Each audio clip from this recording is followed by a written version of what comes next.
माता की जय। भारत माता की, गोरक्ष धाम की, आप सभी बच्चों की, मंचासीन पर उपस्थित आप सभी आदरणीय सम्मानित जन और विशेष इस आयोजक समिति को धन्यवाद देते हुए, आभार प्रकट करते हुए, आज बहुत गर्व का पल है कि हम जिस नगरी में हैं वो तपोभूमि के नाम से जानी जाती है, ऋषि मुनियों की नगरी, साधु संतों की नगरी है। और उसी नगरी में हम जन्म लिया और उसी नगरी में योग के प्रति लोगों को अलग जगाने का प्रयास कर रहे हैं। आज हमें देखने को मिलता है पूरे गोरखपुर, पूरे पूर्वांचल में जितना योग का बोलबाला नहीं उतना योग हरिद्वार में, अन्य जगह, अन्य राज्यों में होता है। लेकिन मैं बता दूं साथियों, आप सभी को, मैंने अपने बच्चों भाइयों को, कि ये नगरी तपो की नगरी है, ये उत्थान की नगरी है। जहां योग की शुरुआत हुई ये वो नगरी है और मैं उस नगरी को हरिद्वार जैसा बनाना चाहता हूं ताकि सुबह रोज उठ करके लोग योग करें। आने वाले कल के पीढ़ियों पर मैं विशेष ध्यान दे रहा हूं, आज के युवकों पर मैं विशेष ध्यान दे रहा हूं कि आने वाला कल हमारा बीमार ना पड़े।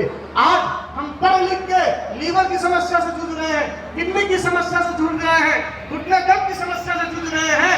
हर 5 में से बात करूं तो 5 में से 3 ऐसे लोग हैं, 4 ऐसे लोग हैं जो गैस की समस्या से परेशान रहते हैं। मैं ऐसे लोगों के लिए सुबह नित्य बेला 2:30 बजे उठ करके 4 बजे हमारे नौका विहार महंत दिग्विजयनाथ पार्क, उनके सानिध्य में, उनके अंडर में एक क्लासेस शुरू हो जाती है।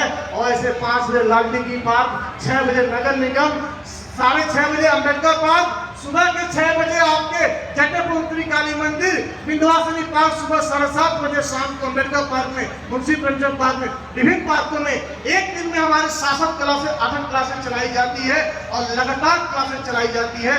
सर्दी बरसात कुछ भी हो, इतने भीषण ठंड में लोग रजाई ओढ़कर सो रहे हैं, उस समय भी धर्मेंद्र योगी लोगों को स्वास्थ्य का हुंकार भर रहे हैं। सुबह 4 बजे नौका विहार पहुंच करके एक अलग जगाने का प्रयास कर रहे हैं। मैं चाहूंगा साथियों, आज इस मंच के माध्यम से 3 अभ्यास में आपको देना चाहूंगा।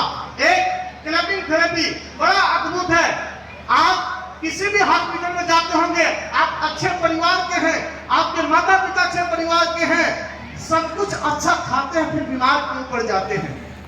डिग्री बहुत है, फिर बीमार क्यों पड़ जाते हैं? क्या स्वास्थ्य का ज्ञान हमको नहीं मिला?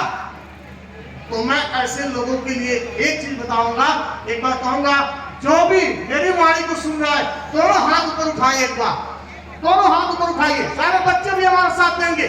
आने वाले कल के पीढ़ी को, गोरखपुर को आरोग्यमय शहर देखना चाहता हूं मैं। तो मैं चाहूंगा दोनों हाथ उठा करके लगातार 30 सेकंड ताली, जोरदार ताली, जितना संभव हो ताली बजाइए। फिर मैं इसको बताऊंगा कि हाँ, इसके फायदे क्या है ताली के। कहा जाता है जे तेरी शर्म होकर भोजी गरम, ठीक है? ये छोटी छोटी मोटी बातें हैं और दिखन में छोटा लगे भाव मेरे गंभीर। तो आप ये करके हमारे तीनों समाज के लोग बजाते हैं, रोज रोज किसी ना किसी घर में जाकर बजाते हैं। किसी हॉस्पिटल में दिखाई देते हैं क्या? किसी भी हॉस्पिटल में वो दिखाई नहीं देते।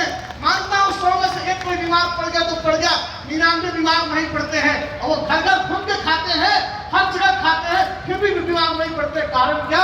वो ताली हमेशा ठोकते रहते हैं। तो एक बार ताली आप भी इस विज्ञान प्रदर्शनी मंच से उद्घोषणा कर रहा हूँ। एक बार जोरदार ताली गुरु गोरक्षनाथ के लिए और इस आयोजक समिति के लिए जोरदार ताली बजाइए। तो उस ताली में सरकार प्रोत्साहन तो होगा, इस मंच का भूमिका तो बढ़ेगी, लेकिन स्वास्थ्य आपको मिलेगा। दूसरा, आजकल हर घरों में थायराइड की समस्या हो रही है।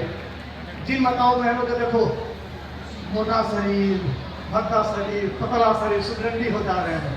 तो ऐसे लोगों के लिए एक हाथ से आसन क्रिया, ठीक है, जो रोज मैं सुबह सबको सिखाता हूँ। करना कुछ नहीं है, बस हाथ उठाना है ऊपर और जैसे रावण हंसता है उसे हंस लीजिए। आज हंसी कपिल शर्मा शो में दिखाई दे रही है और कहीं घर में हंसी दिखाई नहीं दे रही। पति घर से निकला, ड्यूटी से बाहर गया, 8 बजे गया, शाम को 7 बजे आया, खाना खाया, 1 घंटा मोबाइल चलाया, फिर उसमें सो गया।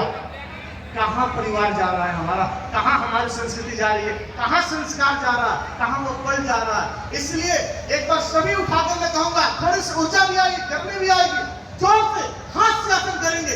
1 2 3 तो ऐसे हंस लिया करे।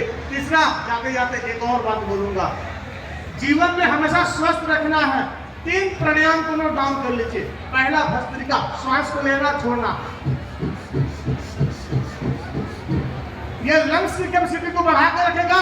कोरोना का कोई भी स्टेज आ जाए आप हार नहीं मानेंगे, दम नहीं तोड़ेंगे, हार्ट की समस्या नहीं होगी। सर्दी जुकाम नजला साइनस दमा अस्थमा माइग्रेन सर घबराहट टेंशन तनाव अनेक तरह की शिकायत आपको नहीं होगा, पार्किंसंस भी नहीं होगा सिर्फ ऐसे श्वास को लेने से। दूसरा कपालभाति क्रिया है, समस्त पेट रोग को शांत करता है, संतुलित करता है। शरीर में कैसा भी गांठ हो जाए, लुकोमा हो जाए, कहीं भी गांठ निकल जाए, सिस्ट निकल जाए, आजकल खास करके माताओं बहनों को ज्यादा पीरियड की समस्या हो रही है, आजकल ज्यादा इनफर्टिलिटी की शिकायत हो रही है, ये कपालभाति 5 मिनट ठोक लेना 100% कह रहा हूँ ऋषि मुनि आपके अंदर समाहित हो जाएंगे, कोई बीमारी आने नहीं देंगे। तीसरा, पूरे शरीर को कंट्रोल करने के लिए एक प्राणायाम अनुलोम विलोम।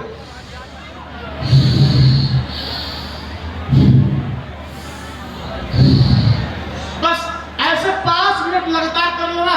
जितने बच्चे पढ़ने में बहुत फेल आते हैं, हमेशा में कहते हैं हमारा नंबर नहीं बढ़ा, तो मैं कहता हूँ रोज सुबह 5 मिनट आप कर लेना, फिर देखना आपका माइंड और आपका बॉडी कैसे कॉन्सेंट्रेट होगा, cell tissue organ system body कैसे आपका संतुलित होता है, ये योग आपको बताएगा और जो अभ्यास करेगा वो बताएगा। और मेरी बात अच्छी लगी हो तो मैं चाहूँगा एक बार और ताली जोर से बजा दीजिए। तो ऐसे आज जो युवा 27 साल के युवा आज यहाँ दिख रहा है, ये आज तक 27 जनपदों में जाकर के योग की रफ जगाया है, उत्तर प्रदेश से बाहर 3 राज्यों में जाकर योग निःशुल्क कराया है, मेरी सेवाएं निःशुल्क होती है, साथ में चिकित्सालय भी हमारी खुल गई है। जो पतंजलि योगपीठ हरिद्वार में परम स्वामी रामदेव जी महाराज जिनका मैं शिष्य हूँ, जो चिकित्सा वहां दी जाती है वो चिकित्सा आपके पादरी बाजार हैदरगंज में दूसरा तारामंडल जिले ऑफिस के पास 2 सेंटर हमारे चल रहे हैं, जो हाल ही में शुरुआत हुए हैं। डॉक्टर कहता है घुटने का ऑपरेशन कराओ, हम लोग कहते हैं घुटने का ऑपरेशन नहीं, घुटने का पंचकर्म करा लो, प्राकृतिक चिकित्सा करा लो, कभी घुटने का ऑपरेशन नहीं कराना पड़ेगा। जिनके यहाँ 2 लाख 3 लाख नहीं है वो कहाँ से ऑपरेशन कराएंगे। तो ऐसे लोगों के लिए हम लोग उपचार करते हैं, जब भी जरूरत पड़े आकृति मैम से मिलने, सर से हम मिलने, सब लोग जानते हैं यहाँ पे। मैं जानता आइए हम मिल करके भारत को, पूरे विश्व को स्वास्थ्य और निरोग बनाए। भारत माता की जय, भारत माता की जय। मैं बोलूंगा करें योग, आप बोलेंगे रहेंगे योग, करें योग रहेंगे योग, करें योग रहेंगे योग। हर हर महादेव। बहुत बहुत धन्यवाद।